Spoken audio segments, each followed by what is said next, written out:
tatay ko, dahil alam na mahilig ako sa sili. May regalo daw siya sa akin. Ito, sili galing Baguio. Sili galing Baguio. Kulay purple. Natikman mo na to pa? Masarap yan. Masarap? Titikman natin na kung masarap talaga. Nagluto tatay ko ng, ano to pa? Chumpaksew. Lechon paksiw. Ano to lechon? Tupa o baboy? Baboy. Baboy. Ang hirap kainin, kakamayin ko na. Mamul gluto niyan eh. Kain po tayo. Dapat may salsa ni Matuwa. Parang masarap. Sarap!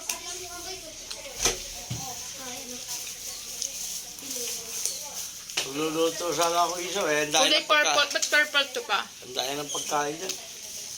Tikman natin regalo ng tatay ko sa akin. Manghang! Titikman mo na to pa?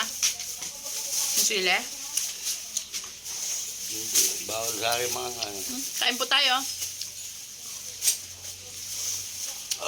Alam niyo po, kaya ako mataba mula bata.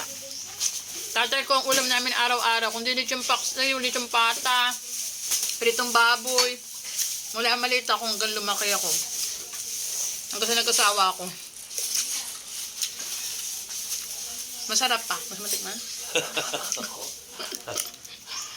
Mahilig rin ako sa sili. Tap.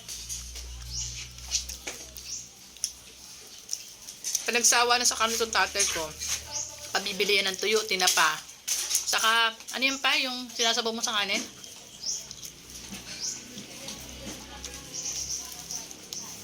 Pakasam, masarap. Saka kombinasyon ng tuyo. Gatos ng kalabaw. Parang hindi maanghang sili mo.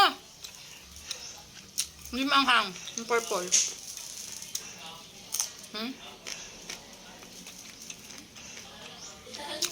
Ayan.